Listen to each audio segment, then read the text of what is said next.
పెళ్ళైనా పండగైనా వేడుక ఏదైనా పట్టు చీరల ప్రత్యేక వేదిక వారాహి సిల్క్స్.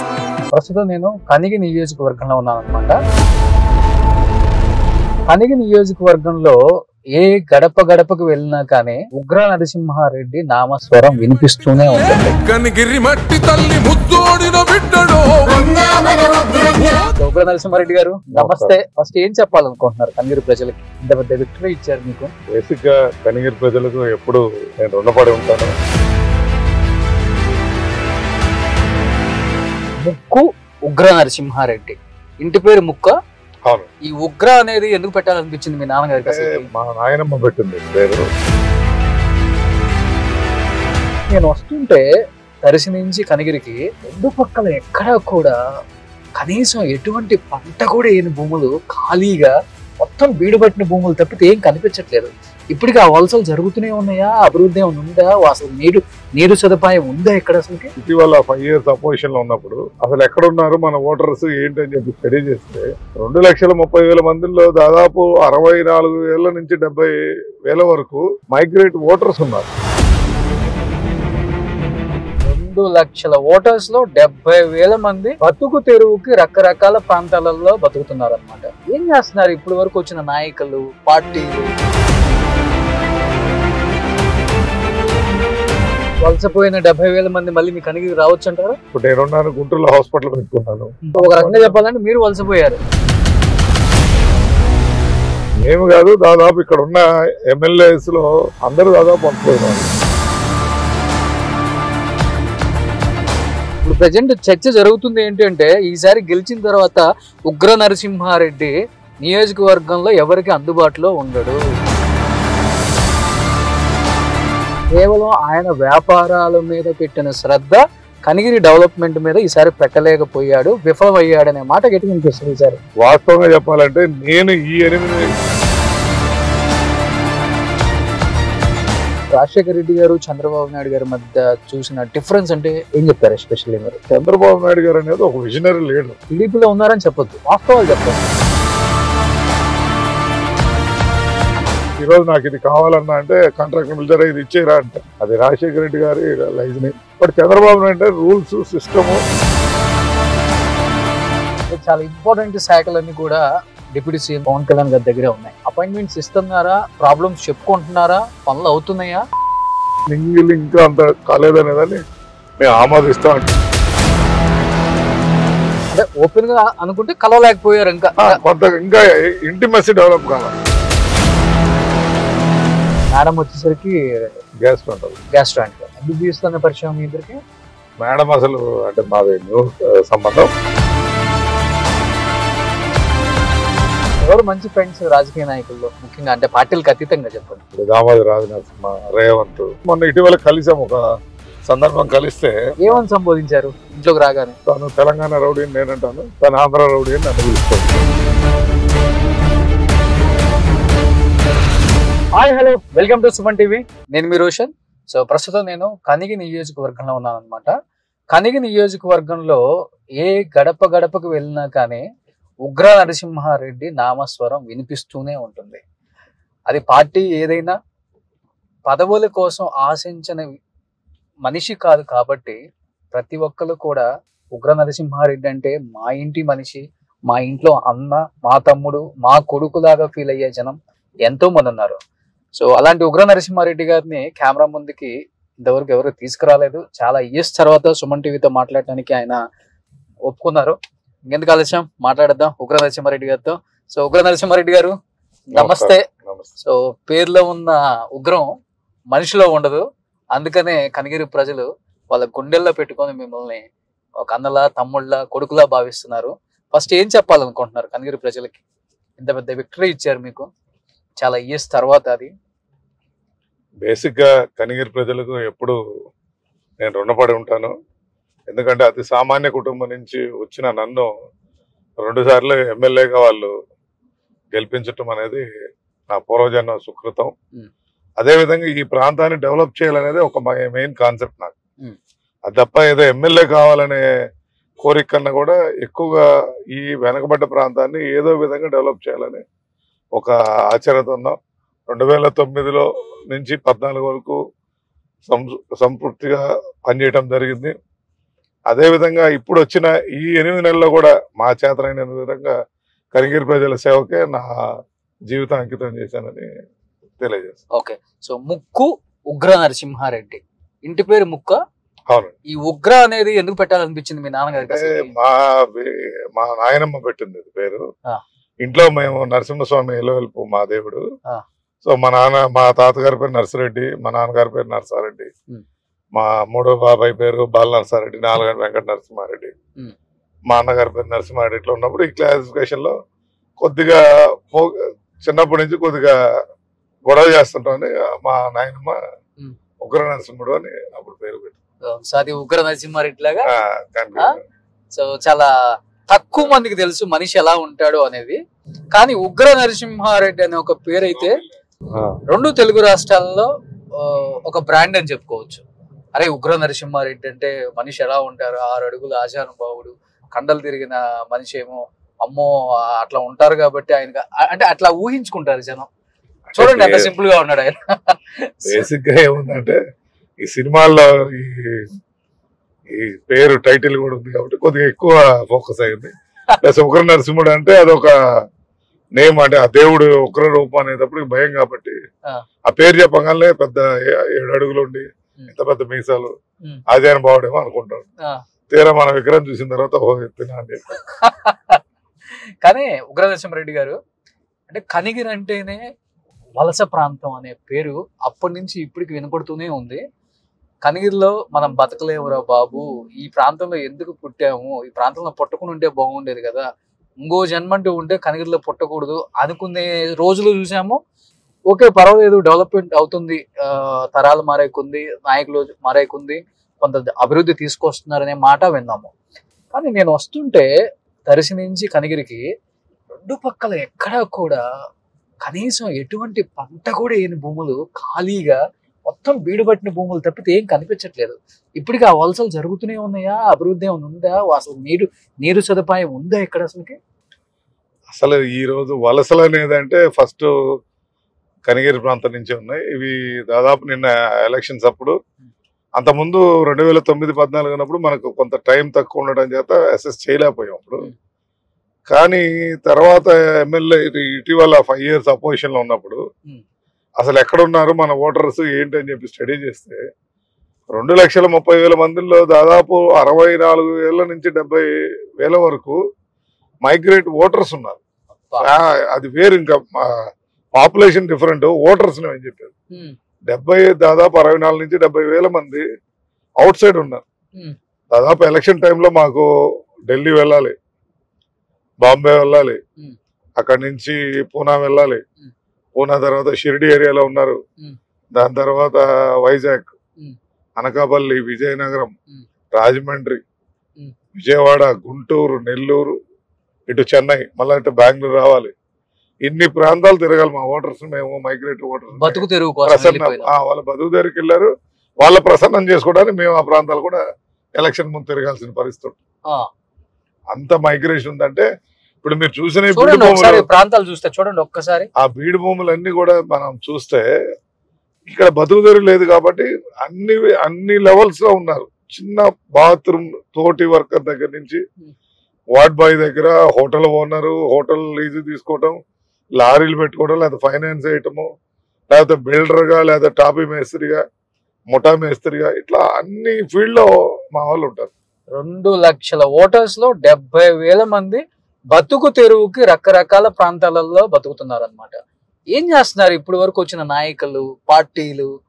కనీస అంటే వాళ్ళు కేవలం వ్యవసాయం చేసుకునే బతకనక్కర్లేదు, వాళ్ళ బతుకు తెరువుకి ఎందుకు ఇక్కడ ఏదో ఒకటి మీరు లబ్ధి చేకూర్చలేకపోతున్నారు, లేకపోతే ఎందుకు ప్రయత్నం చేయలేకపోతున్నారు, ఎందుకు విఫలం అయిపోతున్నారు అంటే ఏమని చెప్తారు?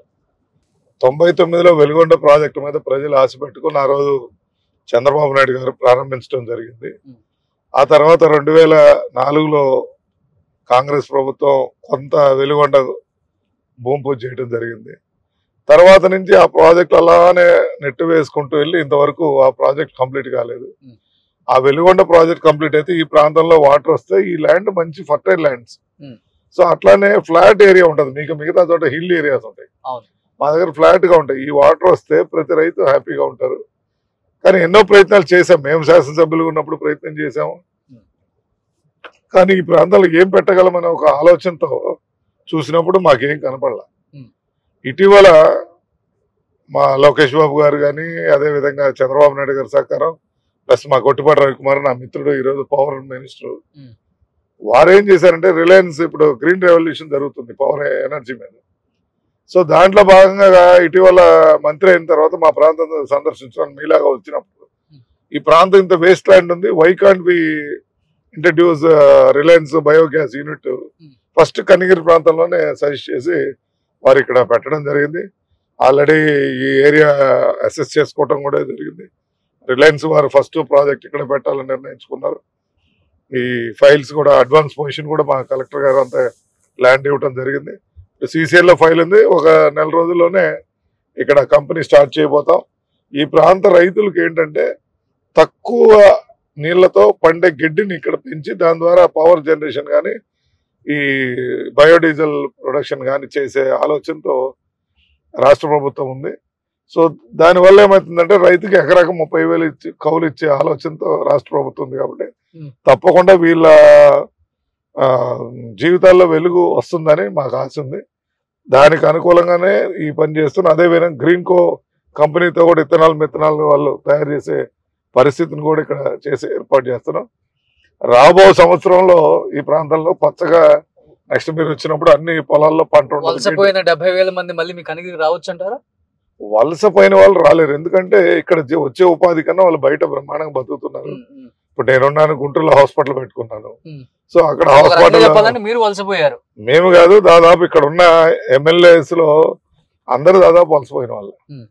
ఇప్పుడు బాబురావు గారు హైదరాబాద్ లో ఉంటారు, బొర్రా మసూదన్ బెంగళూరులో ఉంటాడు, ఒకరు నరసింహారెడ్డి గుంటూరులో ఉంటాడు, కనిగిరిలో ఎప్పుడు ఉంటాడు. ఇప్పుడు అదే ఇప్పుడు ప్రజెంట్ చర్చ జరుగుతుంది ఏంటి అంటే, ఈసారి గెలిచిన తర్వాత ఉగ్ర నరసింహారెడ్డి నియోజకవర్గంలో ఎవరికి అందుబాటులో ఉండడు, కేవలం ఆయన వ్యాపారాల మీద పెట్టిన శ్రద్ధ కనిగిరి డెవలప్మెంట్ మీద ఈసారి పెట్టలేకపోయాడు, విఫలమయ్యాడు అనే మాట గట్టిగా వినిపిస్తుంది. ఈసారి ఏం చెప్తారు దానికి? అంటే ప్రతిపక్షాల ఆరోపణని మనమే చేయలేం, కానీ వాస్తవంగా చెప్పాలంటే నేను ఈ 8 నెలల కాలంలో కనిగిరిని వదిలింది ఒక 30-40 రోజుల కన్నా ఎక్కువ వదిలి ఉంటాను నేను.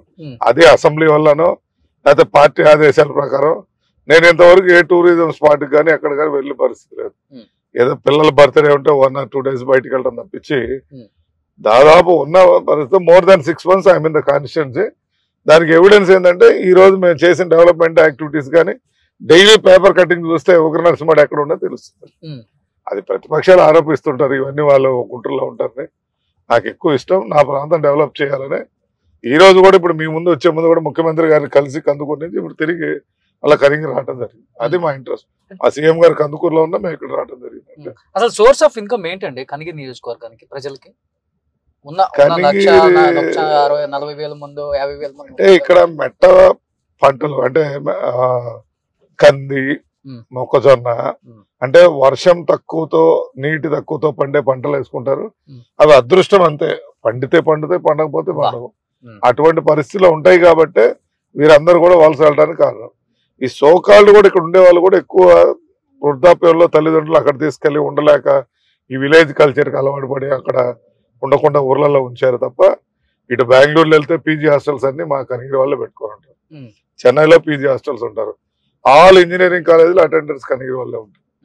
సో ఎనీవేర్ మీ ఈ బతుకు తెరువు కోసం ఏ పని ఉన్నా పొట్ట చేత పట్టుకొని వెళ్ళే పరిస్థితి ఉంటుంది. కాబట్టి అందరూ అక్కడి నుంచి తిరిగి రావడం అనేది కష్టం. బట్ ఈ ప్రాంతం సస్యశ్యామలో కొద్దిగా ఉంటే రాబో జనరేషన్ అని ఇక్కడ నుంచి తరలి వెళ్లకుండా చేయాలనేది మా ఆలోచన. అంటే ఇంత వెనకబడిన ప్రాంతం, ప్రతి ఒక్కళ్ళు కూడా వచ్చిన వాళ్ళు వాళ్ళ పొట్ట నింపుకున్న నాయకులను చూసాం, కానీ కనిగిరికి ఏదో చేసిన నాయకులను ఎవరూ చూడలేదని చెప్పి ప్రజలు గగ్గోలు పడుతున్నారు. వచ్చిన తర్వాత ఈ 8-9 నెలల్లో ఉగ్ర నరసింహారెడ్డి ఈ మంచి పనులు చేశాడు, ఇలా నియోజకవర్గ అభివృద్ధిలో ముందుకు నడిపిస్తున్నాడు అంటే ఏం చెప్పగలరు మీరు? ఒక 4-5 పనులు అంటే అసలుకి సార్, నేను ఫస్ట్ గెలిచి ప్రమాణ స్వీకారం చెయ్యక ముందే మోడల్ స్కూల్ అని ఒక స్కూల్ ఉంది. ఆ పిల్లల స్కూల్కి వెళ్ళాలంటే బురదలో వెళ్ళే పరిస్థితి ఉన్న ఆ రోడ్లని ముందే నేను సిఎస్ఆర్ ఫండ్స్ తో ఆ రోడ్ రిపేర్ చేయించేసి ముందు పిల్లలకు అనుకూలమైన విధంగా చేయటం జరిగింది. ఇటీవల మళ్ళా గవర్నమెంట్ నుంచి కోటి రూపాయలు శాంక్షన్ చేయించి రేపు March 1 tender last date. So అక్కడ సీసీ రోడ్ వేయటం జరిగింది. అదేవిధంగా మా కనిగిరి ప్రాంతంలో నాగుల చెరువు అంటారు. ఆ చెరువులో 17 సంవత్సరాల నుంచి వాటర్ ఎవరు చూడలేదు. అదేమైందంటే అక్కడ ఉన్న మైన్స్ ఉన్న వేస్ట్ అంతా వేయటం వల్ల చెరువుని కొండ నుంచి ప్రాంతంలో వచ్చే వాటర్ అంతా కూడా వేరే స్పిల్లేజ్ అయిపోయి అక్కడ చెరువులో నీరు రాని పరిస్థితిని వెంటనే రిపేర్ చేయించి వెంటనే అక్కడ ఊర్లో ఆ చెరువులో నీళ్ళు వచ్చినాయి. ఈరోజు కనిగిరి ప్రజలు కూడా తెలుసు. అదేవిధంగా కనిగిరి టౌన్ ఉంది. టోటల్ మున్సిపాలిటీ కట్టిన తర్వాత ఒక్క డ్రైనేజ్ కాలువ కూడా ఇంతవరకు ఓపెన్ చేసిన పాపం బలం. దాదాపు గవర్నమెంట్ నుంచి 33 lakhs తెచ్చి ఆ డ్రైనేజ్ చేసాం. మన ఇటీవల సడన్ గా ఇక్కడ క్లౌడ్ బస్ జరిగింది. 13 centimeters రైన్ఫాల్ వచ్చింది. ఆ రోజు ఆ డ్రైన్స్ కైనా ఓపెన్ చేయకపోతే కనిగిరిలో సగం డ్యామేజ్ అయిపోయింది. కమర్షియల్ కానీ పబ్లిక్ కానీ ఆ వాటర్ వెళ్ళక దాదాపు 5 అడుగులు 6 అడుగులు నీళ్ళలో ఉండాల్సిన పరిస్థితి నుంచి ప్రజలను కాపాడాం. దాదాపు 8 to 9 years నుంచి బైపాస్ రోడ్డు పెండింగ్ ఉంది. నేను వచ్చిన వెంటనే రైతులు కన్విన్స్ చేసి గవర్నమెంట్తో పోట్లాడి రైతుల డబ్బులు రైతులకు ఇప్పించి వర్క్ కాకుండా వర్క్ మొదలు పెట్టించి ఈరోజు ఒక 3 months లో ఆ బైపాస్ రోడ్డు మీరు చెప్పండి 9 years నుంచి ఆయన పోయిన ప్రాజెక్ట్ని స్టార్ట్ చేయించేటం. మరి అదేవిధంగా ఓవి రోడ్ అని ఉంది, ఓళ్ళపాలెం వేమలపాటు. అది గతంలో వేసిన కాంట్రాక్టర్ పని చేయకుండా దానికి వెనక్కి వెళ్ళాలని పరిస్థితి వస్తే అసలు అది దాదాపు 36 kilometers నా నియోజకవర్గం ఉంటే వర్క్ చేయలేదు వాళ్ళు. దాన్ని విజిలెన్స్కి పెట్టి మినిస్టర్ గారితో మాట్లాడి సీఎం గారితో మాట్లాడి కోర్టుకు వేసి 60 కోట్ల వర్క్ని 90 కోట్లు ఫైన్ వేయించి తిరిగి ఆ వర్క్ ప్రారంభించడం ఈరోజు జరుగుతాం. అంటే ఇవన్నీ కాదు, ఇప్పుడు ఈ ఏరియా ఇప్పుడు మీరు ఏదైతే భైరవకొండ వెళ్తున్నారో ఈ ప్రాంతంలో వీళ్ళందరూ ఇప్పుడు ఈ ఎంక్రోచ్మెంట్స్ కూడా వీళ్ళు వెకేట్ చేయమండి. ఇప్పుడు ఇతనున్నాడు ఆ రోడ్ మార్కింగ్ చేస్తే కొట్టనివ్వలేదు. అదేనా కేఎల్ ఈ రోడ్డు మీనింగ్ ఏంటి అంటే ఈ రోడ్స్ ఎంక్రోచ్మెంట్ లో పోతుంది. ఇప్పుడు అక్కడ రోడ్ మార్కింగ్ ఉంది చూడండి, ఆ ముందు కూడా రో 4 ఆ రైతులందరినీ కూడా మేము కన్విన్స్ చేసి అయినా ఇది మనకు అవసరము, స్టేట్ క్యాపిటల్ ఇది రోడ్డు బాగుంటే మనం ఇన్ఫ్రాస్ట్రక్చర్ డెవలప్ అయితే మన ఊర్లు బాగుపడతాయని వాళ్ళు కన్విన్స్ చేయడం కూడా జరుగుతాం. ఇవన్నీ కూడా ఏంటంటే డెవలప్మెంట్ మీద ఆస్పెక్ట్. అదే విధంగా ఈరోజు ముఖ్యమంత్రి గారితో కొట్లాడి దాదాపు నడికుడి కాళహస్తి లైన్కు డబ్బులు రావాలి. అది గత 4-5 సంవత్సరాలు పెండింగ్ పెడితే ఆ రైతులు గగ్గోలు పెడుతున్నారు. ఈ రోజు నిన్ననే వాళ్ళ అకౌంట్కి 12,56,00,000 రూపాయలు వాళ్ళ అకౌంట్కి వేయడం జరిగింది. ఈరోజు railway line Nadikudi Kalahasti line Kanigiri నుంచి పామూరు వరకు వేగవంతంగా పని జరిగితే నెక్స్ట్ ఆగస్టుకి మా కనిగిరి ప్రాంత వాసులు హైదరాబాద్ కానీ గుంటూరు కానీ రైలు పోయే వసతి ఏర్పడింది. ఇట్లా ప్రతి యాంగిల్లో మేము ఫోకస్ చేస్తూ వస్తాం. అట్లా డ్రింకింగ్ వాటర్ ఇప్పుడు జల్ జీవన్ మిషన్ ద్వారా ఓ ప్రాజెక్ట్ చేస్తున్నాం. ఉన్న రామతీర్థం జలాశయంలో డ్రింకింగ్ వాటర్ని తీసుకురావాలని ఇంకో ఆలోచన. అదేవిధంగా IIIT మీద ఫోకసింగ్ చేసి ఇమీడియట్ గా IIIT గ్రాంట్స్ ఇవ్వమని చెప్పి లోకేష్ గారికి ఇప్పటికీ 3 సార్లు లెటర్లు ఇవ్వడం జరిగింది. ఈ రోజు ఉదయం కూడా ముఖ్యమంత్రి గారితో మాట్లాడింది. రేపు బడ్జెట్ లో రివైజ్ ఎస్టిమేట్ వేసి అది పెడదాం. అది గతంలోనే శాంక్షన్ అయింది, రాష్ట్ర విభజన అప్పుడు వచ్చింది. ఒంగోలు ఇస్తే ఒంగోలు ప్లేస్ లేదని రిజెక్ట్ చేస్తే అది కనిగిరి వచ్చింది. ఆ కనిగిరి వచ్చిన ప్రాజెక్టులు అదే విధంగా తెలుగుదేశం ప్రభుత్వం నెగ్లెక్ట్ చేసి అది కట్టకుండా పోస్ట్పోన్ చేస్తే ఇప్పుడు తిరిగి దాన్ని మళ్ళీ ఇప్పుడు ప్రారంభించడం ప్రయత్నం చేస్తాం. ఈ విధంగా ఈ ప్రాంత టూరిజం ఇప్పుడు మీరు పోయే రోడ్స్ ఇవన్నీ కూడా గతంలో ఆగిపోయినాయి. ఇప్పుడు అన్ని కూడా పునఃప్రారంభించి ప్రజలకు మేలు చేసి ఈ ప్రాంత అభివృద్ధి చేయాలని మాకు. ఒక రకంగా చెప్పాలంటే రోడ్లు ఒకటే బాగున్నాయి కనిగిరికి వస్తుంటే నాకైతే. ప్రస్తుతం ఉన్న దాంట్లో ఇక్కడ ఉన్న బెటర్ థింగ్ ఉంది. ఈరోజు గవర్నమెంట్ హాస్పిటల్ మీరు విజిట్ చేస్తారు, ఇప్పుడు ఈవినింగ్ వెళ్ళేటప్పుడు చూడండి. ఒక గవర్నమెంట్ హాస్పిటల్ రాష్ట్ర స్థాయిలో ఎక్కడ లేని విధంగా కార్పొరేట్ హాస్పిటల్ లాగా తీర్చిదిద్ది గతంలో సంవత్సరానికి 10 ఆపరేషన్లు జరిగే దగ్గర నుంచి జరుగుతూ ఉండేవి. అటువంటిది ఈరోజు 30 రోజుల్లో 30 ఆపరేషన్లు చేసిన పరిస్థితి కనిగిరి హాస్పిటల్. అంటే ఇప్పుడు కాంగ్రెస్ గవర్నమెంట్ లో రాజశేఖర రెడ్డి గారిని చూశారు, టీడీపీలో చంద్రబాబు నాయుడు గారిని చూశారు. ఇద్దరు ముఖ్యమంత్రులతో పనిచేసిన గొప్ప అవకాశం ఇలాంటి కొంతమందికి దక్కిందని చెప్పుకోవచ్చు. ఏం చెప్తారు రాజశేఖర రెడ్డి గారు చంద్రబాబు నాయుడు గారి మధ్య చూసిన డిఫరెన్స్ అంటే ఏం చెప్తారు? ఎస్పెషల్లీ మీరు చంద్రబాబు నాయుడు గారు అనేది ఒక visionary leader, you can't compare.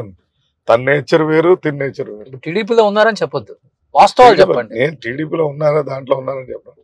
ఒక ఫోకస్డ్ గా ఒక టెక్నికల్ గా గవర్నమెంట్ నుంచి ఏ విధంగా ప్రాజెక్ట్స్ తెచ్చుకోవాలి, ఏ విధంగా చెయ్యాలి అనేది దీని ప్లాన్ చంద్రబాబు నాయుడు గారు ఆలోచన.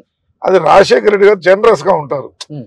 అది రూల్స్ ఇదనేది కాదు, తనకు నచ్చిన వ్యక్తి ఇది కావాలంటే చేసుకోమా అని చెప్పి రైట్ చేయడం ఓకే ఒక సిస్టమేటిక్ అంటే, బట్ జనరస్ గా పబ్లిక్ అంటే. కానీ మా చంద్రబాబు నాయుడు గారు ఏంటంటే రూల్ ఉండాలి, Hmm. దానికి ఎలిజిబిలిటీ అన్ని క్రైటీరియాస్ ఉంటేనే తను చేయటం అనేది ఉంటుంది. Hmm. ఇద్దరు అతను పొలిటీషియన్, ఇతను good administrator. Hmm. Chandrababu Naidu గారి వల్ల రాష్ట్రానికి మేలు జరగటం 100% ఉపయోగం ఉంటుంది అనేది మా ఆలోచన. అంటే మోర్ దెన్ పొలిటీషియన్, ఒక ఫ్యామిలీ మెంబర్ లాగా అటాచ్ అయ్యి కొన్ని మెమరబుల్ మూమెంట్స్ చాలా మంది లీడేసుకున్నారు రాజశేఖర రెడ్డి గారితో. అలా ఉగ్ర నరసింహారెడ్డి గారికి ఏమైనా ఆ రాజశేఖర రెడ్డి గారితో ఉన్న అనుబంధం అంటే ఒకటి అసలు మర్చిపోలేదంటే ఏమని చెప్తారు అసలు? అంటే రాజశేఖర రెడ్డి గారు మాకేమైందంటే ఒక 3 months పీరియడ్ లో ఉన్నారు మేము ఎమ్మెల్యే అయిన తర్వాత. వారు సడన్ గా హెలికాప్టర్ లో మరణించక ముందు వాస్తవంగా నా టికెట్ వచ్చేసి ఢిల్లీ రాహుల్ గాంధీ గారు ఇవ్వటం జరిగింది. ఫస్ట్ లో వారిని కాదని తెచ్చుకున్నామన్న కొంత గ్యాప్ ఉంది. But is a different leader. Public కి ఒక అదే అటాచ్డ్, అంటే ఇప్పుడు ఈ రోజు నాకు ఇది కావాలన్నా అంటే కాంట్రాక్టర్ పిలిచారా ఇది ఇచ్చేరా అంటాడు. అదే అతనికి ఉన్న మనసు, పబ్లిక్ ని ఆకర్షించుకునే శక్తి అతనిది ఎక్కువగా ఉంటుంది. అది రాజశేఖర రెడ్డి గారి లైజ్ని. బట్ చంద్రబాబు నాయుడు అంటే రూల్స్ సిస్టము ఓ పద్ధతిలో వెళ్ళాలంటే అదే విధంగా ఒక ఐడియల్ లీడర్ గా ఉంటారు. ఏమని పిలుస్తారు రాజశేఖర రెడ్డి గారు మిమ్మల్ని? ఉగ్రుడు అని పిలుస్తారు. ఉగ్రుడు అంటారా? చంద్రబాబు నాయుడు గారు ఉగ్ర నరసింహారెడ్డి గారు అని పిలుస్తారు. తనకి ఇది పద్ధతి అదే ఉంది. He owns the person, he has the limitation వీళ్ళిద్దరి మధ్య వ్యక్తి. ఓకే, ఇప్పటికైనా ఉగ్ర నరసింహారెడ్డి గారు అని పిలుస్తారు. ఓకే, చంద్రబాబు అదే రాజశేఖర రెడ్డి ఏదో ఉగ్రుడు అని పిలుస్తారు. That is the difference. మీ చిన్నబాబు? చిన్నబాబు మేమందరం వెరీ ఫ్రెండ్లీ, ఒక ఫ్యామిలీ మెంబర్స్ లాగా ఉంటాం. లోకేష్ బాబు గారితో అంటే రకరకాల సన్నివేశాన్ని బట్టి మేము చిన్నబాబు అంటుంటాం, లేకపోతే లోకేష్ అన్న అంటాం. అంటే ఆ సిచ్యువేషన్ బట్టి మమ్మల్ని, మా పాదయాత్రలో బాగా ఇంటిమసీ పెరిగింది వారితో. సో మమ్మల్ని ఒక ఫ్యామిలీ, అంటే we feel is a family member లాగా ఫీల్ అవుతాం లోకేష్ తో ప్రయాణించేటప్పుడు. అంటే ఇప్పుడు టీడీపీ కూడా అంత చిన్నబాబు ఆధ్వర్యంలో నడుస్తుంది, చిన్నబాబు డైరెక్షన్ లోనే నడుస్తుంది, చిన్నబాబు కనుసైగల్లోనే నాయకులు పనిచేస్తున్నారు అనే మాటకి ఏం చెప్తారు మీరు? చిన్నబాస్ అనే లోకేష్ బాబు గారు మా మంత్రి, ఆయన ముఖ్యమంత్రి, చంద్రబాబు నాయుడు గారే వ్యవహరిస్తారు. ఇవన్నీ కొట్టి పారేస్తూ ఉంటారు. కాకపోతే ఏమైందంటే డిస్కస్ చేస్తూ ఉంటారు. డాడీ ఇది కాదన్నప్పుడు ఒక ఇంటరాక్షన్, కొన్ని సందర్భాల్లో ఇంటర్ఫీన్ అవుతారు. ఈజ్ మెచ్యూర్డ్ గా ఈ పాదయాత్ర టైంలో వారికి గతం కన్నా కూడా సామాన్యుడు కష్టాలు, ఎవరు ఎట్లా ఉంటున్నారు, ఏ పరిస్థితి నుంచి ఏం జరిగిందని చెప్పేసి అవన్నీ తెలుసు. కాబట్టి ఇప్పుడు మా దగ్గర ఉంది, నిన్న రైల్వే దానికి డబ్బులు కావాలి, పెద్ద ఆయన లేడు అన్న ఈ లెటర్ ఉందన్నాడు. ఆయన వెంటనే చీఫ్ సెక్రటరీ గారు చెప్పడం జరిగింది. గతంలో చంద్రబాబు నాయుడు గారి మీటింగ్ లో ఈ విధంగా మినిట్స్ లో పెట్టారంట, అమౌంట్ ఎందుకు రిలీజ్ కాలేదు పర్స్యూ చేయమని చెప్పారు. సిఎస్ గారు వెంటనే చెక్ చేసి దాని చిన్న డిలే ఉంది, వెంటనే చెప్పారు. నేను 4 days లో, నేను 4th కలిసాను, నిన్న 15th నిన్న amount deposit. That is the variation. అంటే చాలా ఇంపార్టెంట్ శాఖలన్నీ కూడా డిప్యూటీ సీఎం పవన్ కళ్యాణ్ గారి దగ్గరే ఉన్నాయి. ముఖ్యంగా మీలాంటి రూరల్ ఏరియాస్ కు సంబంధించిన నియోజకవర్గాలు మొత్తం కూడా పట్టు ఆయన దగ్గరే ఉంది. అపాయింట్మెంట్స్ ఇస్తున్నారా, ప్రాబ్లమ్స్ చెప్పుకుంటున్నారా, పనులు అవుతున్నాయా? ఆయనతో ఉన్న మీ అనుబంధం అంటే ఏమని చెప్తారు మరి? అంటే ఆయన ఇంకా పబ్లిక్ ఎమ్మెల్యేస్ తో మింగిల్ ఇంకా అంత కాలేదనేదని మేము ఆమోదిస్తాం. అంటే మమ్మల్ని కలవట్లేదా, అపాయింట్మెంట్స్ ఇవ్వట్లేదా? కలుస్తారు, మేము రిప్రజెంటేషన్స్ ఇస్తున్నాము, కొన్నిటికి రిప్లై వస్తున్నాయి. ఇప్పుడు ఎన్ఆర్జీసీ ఉంది మా దగ్గర, 26 కోట్ల రూపాయలు పనిచేసాం. ఎన్నో ఎస్సీ కాలనీ అప్రోచ్ రోడ్స్ వేసాం, గోకులం షెడ్స్ కట్టారు, ప్రతి విషయంలో ఉంటారు. కాకపోతే ఆయన కొన్ని లిమిటేషన్స్, బీయింగ్ ఆయన బిజీ యాక్టివిటీస్ కానీ కొద్దిగా ఎక్కువ లోడ్ వల్ల కానీ వారు కొంత గ్యాప్ ఉంది. కానీ బట్ మా వర్క్ పరంగా వీఆర్ గెటింగ్ కంఫర్టబుల్. అంటే ఓపెన్ గా అనుకుంటే కలవలేకపోయారు, ఇంకా కొంత ఇంకా ఇంటిమసీ డెవలప్ కాల. బట్ యాజ్ ఏ మినిస్టర్ గా మేము వెళ్ళి కలవటం, మామూలు అడిగినప్పుడు మా రిప్రజెంటేటివ్ తీసుకోవడం, దాన్ని తిరిగి రిప్లై ఇవ్వటం. ఇప్పుడు నిన్న వాటర్ షెడ్ ప్రోగ్రామ్ జరిగింది, కనిగిరి ఐడెంటిఫై చేసి మరి కనిగిరికి కమిషనర్ కృష్ణతేజ గారు, మరి షణ్ముఖం అని చెప్పి సారు, వీళ్ళందరూ కూడా ఇక్కడ వచ్చి మెయిన్ ప్రోగ్రామ్ ఇక్కడ పెట్టడం కూడా జరిగింది. సో ఈ హ్యాజ్ ఏ ఐడియా దీని, కానీ బట్ ఇంటిమసీ డెవలప్ కాలేదు ఒకటే. ఓకే, సో అంటే అన్ని ప్రాంతాల మీద పట్టు అయితే వచ్చింది. డెఫినెట్ గా వారు బేస్ లెవెల్ ఏం జరుగుతుందో ఆ ఫీడ్బ్యాక్ తీసుకొని పనిచేయాలి. ఈరోజు గోకులం షెడ్ అనేది పెద్ద ఉత్సవం. అది అంటే దర్ ఇస్ నాట్ వేరే కొనుక్కలు. ఏం చదువుకున్నారు ఉగ్ర నరసింహారెడ్డి గారు మీరు? నేను ఎంబీబీఎస్ ఎంబీబీఎస్. సో ఎంబీబీఎస్ తోనే ఆపేసారా? నెక్స్ట్ మళ్ళీ ఎంబీబీఎస్ అపోలోలో హాస్పిటల్ అడ్మినిస్ట్రేషన్ జాయిన్ అయ్యాను. తర్వాత హాస్పిటల్ కట్టుకొని గుంటూరులో Amaravati institute of medical science and hospital start చేయడం. ఓకే. సో మేడం వచ్చేసరికి గ్యాస్ట్రాంట్. మేడం పేరు doctor Kavitha. MBBS MD DM gastroenterologist. So MBBS లోనే పరిచయం మీ ఇద్దరికి? మేడం అసలు అంటే మాది న్యూ సంబంధం. నేను ఎంబీబీఎస్ లోనే అక్కడ దావణగిరి నేను చదివింది. మేడం గుంటూరు మెరిట్ స్టూడెంట్, మేము Davanagere donation candidates. So families వాళ్ళు మంచి కుటుంబాలని మా వాళ్ళు అక్కడ మేము గుంటూరులో ఉంటున్నాం కదా. అప్పుడు డాక్టర్ చదువుకున్న అమ్మాయి కావాలని మా ఫాదర్ ఏదో ఫ్రెండ్స్ ద్వారా ప్రపోజల్ వచ్చింది. సో లవ్ కమ్ అరేంజ్ అని చెప్పుకోవచ్చు. లవ్ ఏం లేదు, madam arranged, then became love. Okay. చాలా తక్కువ మంది తెలుసు అనమాట ఇది. సో పిల్లలు ఏం చేస్తున్నారు ఇప్పుడు? ఇద్దరు అండి. పాప మెడిసిన్ ఫైనల్ ఇయర్ ఎగ్జామ్ ఇచ్చింది. పాప కూడా ఎంబీబీఎస్. బాబు బీబీఏ హైదరాబాద్ చదువుతున్నాడు. చెప్పాలంటే ప్రకాశం జిల్లాలో చాలా మంది డాక్టర్స్ ఉన్నారు, పొలిటీషియన్స్.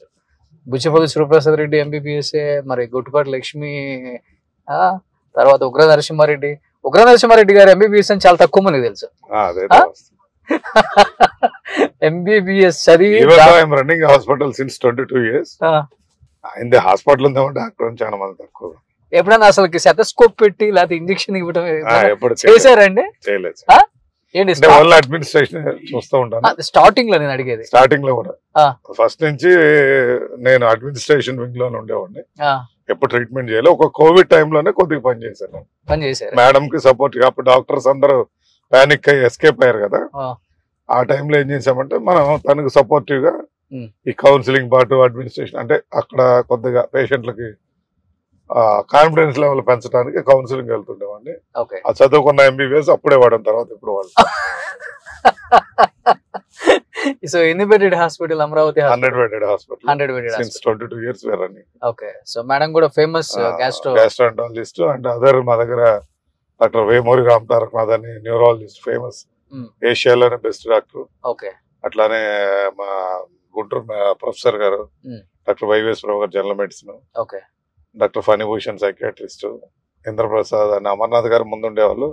తర్వాత ఇంద్రప్రసాద్, శివాయి గారు ఈ నీ రీప్లేస్మెంట్ సర్జన్స్. ఓకే. అంటే బెస్ట్ ఐసీయూ మాది. అండ్ ఇంటెన్సివ్ కేర్ యూనిట్ లో బెస్ట్ ఫస్ట్ నుంచి ఉంది మాది, ఎక్స్పీరియన్స్ హ్యాండ్స్ కాబట్టి. ఓకే. సో ఎప్పుడు హాస్పిటల్ ఎప్పుడు ఇంత వెనకబడ్డ ప్రాంతం కదా, ఆర్థికంగా కూడా బాగా చితికిపోయి ఉంటారు. ఆరోగ్యపరంగా కూడా వెళ్ళి హాస్పిటల్కి వెళ్తే ఎంత బిల్ అవుతుందని భయపడి వెళ్లకుండా ఉండేవాళ్ళు. ఒక టాబ్లెట్ వేసుకొని రోగాన్ని నయం చేసుకోలేక దాన్ని అలానే మురగబెట్టుకొని మొత్తం బాడీ ఆర్గాన్స్ లేకపోతే ఏదైనా పెద్ద డ్యామేజ్ జరిగిపోయిందా కూడా తెలియదు పాపం ఇటు పక్క ఉన్న వాళ్ళకి. ముఖ్యంగా ఫ్లోరిడ్ వాటర్, సరైన ఫుడ్ ఉండదు కొంతమందికి అయితే. అలాంటి వాళ్ళకి ఇలా మన హాస్పిటల్లో ఫ్రీ ట్రీట్మెంట్స్ లేకపోతే. నేను 2008లో ఈ ప్రాంతంలో శాసనసభ్యుడిగా నిలబడాలని 2004లో ట్రై చేసాము. సో అప్పుడు టికెట్ రాలేదు. 9-8 అప్పుడు తర్వాత యూత్ కాంగ్రెస్ లో 2006లో జాయిన్ చేయడం జరిగింది. తర్వాత స్టేట్ సెక్రటరీగా ఉంటూ అప్పుడు మెడికల్ క్యాంప్ స్టార్ట్ చేసాం 2008 నుంచి ఇప్పటి వరకు 2024 వరకు ఆ క్యాంప్స్ అన్ని కొనసాగిస్తున్నాం. మెగా క్యాంప్స్ పెట్టి పేషెంట్లు ఐడెంటిఫై చేసి వాళ్ళకి అవసరమైన ట్రీట్మెంట్స్ మన హాస్పిటల్లో ఉచితంగా ఇవ్వడం కొంచెం జరిగింది. కొంతమంది అఫోర్డబిలిటీ ఉన్న వాళ్ళు పే చేసుకొని తీసుకుంటారు. అదే విధంగా కొంతమంది ముఖ్యమంత్రి సహాయ నిధి ద్వారా కానీ ఆరోగ్యశ్రీ వాళ్ళు కానీ దాదాపు ఈ ప్రాంతంలో 24,000 మందికి కంటి ఆపరేషన్ చేశాం ఉచితంగా. ఇక్కడ నుంచి తీసుకెళ్లి గుంటూరులో ఆపరేషన్ చేసి తీసుకొచ్చి ఇక్కడ అదే విధంగా అంబులెన్స్ లేకపోతే మన ట్రాన్స్పోర్టేషన్ ఇప్పుడు తర్వాత ఇప్పుడు మా శంకరయ్య హాస్పిటల్ వాళ్ళు వెహికల్స్ వాళ్ళే పెట్టుకుంటున్నారు. ఫస్ట్ లో 10 years మేమే పెట్టేవాళ్ళం. How the system has been changed now. వాళ్ళందరినీ క్యాంప్స్ పెట్టి ఐడెంటిఫై చేసి సర్జరీస్ చేపిస్తున్నాం. మోకాలు చిప్ ఆపరేషన్ కానీ ఇక్కడ మా సూపర్ స్పెషాలిటీ డాక్టర్స్ నుంచి ఇక్కడ క్యాంప్స్ కండక్ట్ చేయడం. తర్వాత వేరే హాస్పిటల్స్ కూడా ఇప్పుడు Narayana hospital, omega cancer hospital, ఇట్లా డిఫరెంట్ హాస్పిటల్స్ కూడా డాక్టర్స్ పిలిపించి మన ఆఫీస్లో పార్టీ కార్యాలయంలో గత 5 సంవత్సరాల నుంచి సర్వీస్ మోటో మెడికల్ గా వాళ్ళకి ఏది ఇబ్బంది ఉన్నా మన దగ్గరికి వస్తూ ఉంటారు.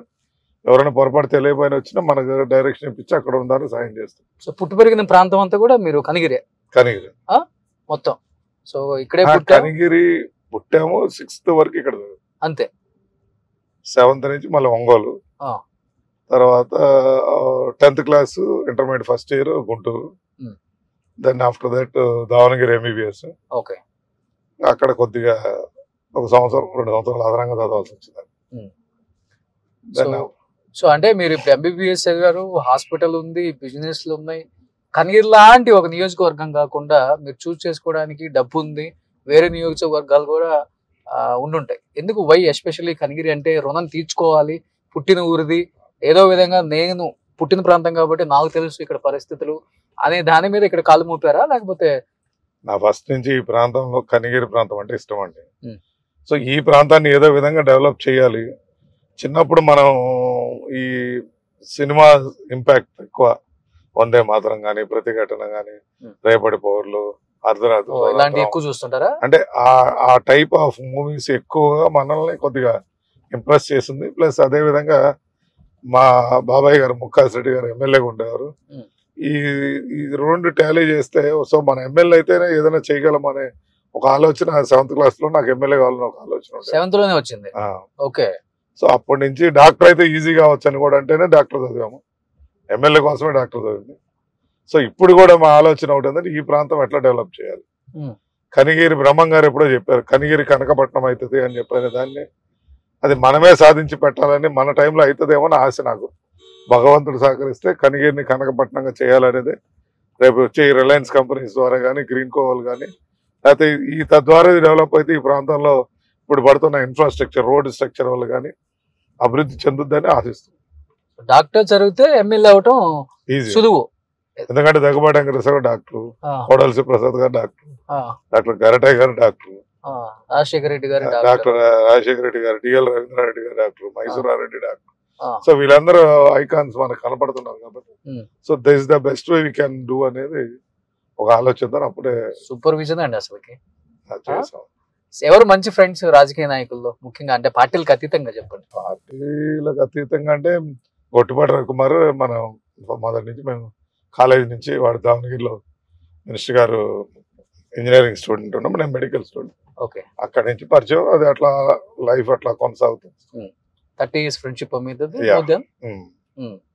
సో ఈ జిల్లాలో అయితే ఆయన ఒక్కడు అలానే కదా, నాకు అందరూ కోమటిరెడ్డి వెంకరెడ్డి గారు కానీ, ఇప్పుడు దామోదర రాజనరసింహ, రేవంత్ ఉన్న సర్కిల్ ఎవరితో ఫ్రెండ్షిప్. రేవంత్ రెడ్డి గారు కూడా. రేవంత్ అపోజిషన్, మేము రూలింగ్ కాబట్టి బాగా గొడవ చేస్తూ ఉండేవాళ్ళం ఫ్రెండ్స్. మొన్న ఇటీవల కలిసాం, ఒక సందర్భం కలిస్తే వారిని వే ఆఫ్ రిసీవింగ్ చూసిన తర్వాత ఎంత స్థాయికి వెళ్ళినా ఒదిగి ఉన్నాడు. So Revanth is best leader అని ఫీల్ నా మనసుకు అనిపించింది. నన్ను అడిగాడు ఏమని సంబోధించారు ఇంట్లోకి రాగానే? అన్న అప్పుడు కూడా మేము అంటే తను తెలంగాణ రౌడీ అని నేనంటాను, తను ఆంధ్ర రౌడీ అని నన్ను పిలుస్తుంటాను. అంటే ఫ్రెండ్లీగా ఇద్దరు రౌడీ చేశాను. ముఖ్యమంత్రి గారుగా నమస్తే పెడితే ఏ ఉగ్రుడు అని ఆయన కూడా భుజం తట్టి ఇద్దరం కలిసి సెక్యూరిటీ అంతా దించేసి ఆయన వెహికల్లోనే ప్రయాణించడం జరిగింది.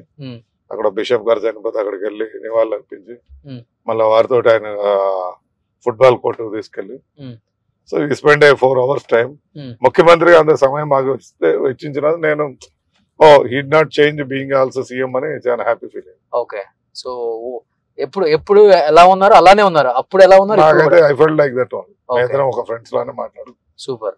అలా ఉన్నప్పుడే కదా నాయకుడు అయ్యేది.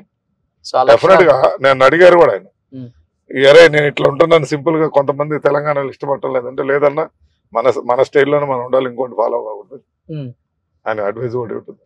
సూపర్. సుమన్ టీవీలో మీ పర్సనల్ అండ్ బిజినెస్ ప్రమోషన్స్ కోసం కింది నెంబర్ కి కాంటాక్ట్ చేయండి.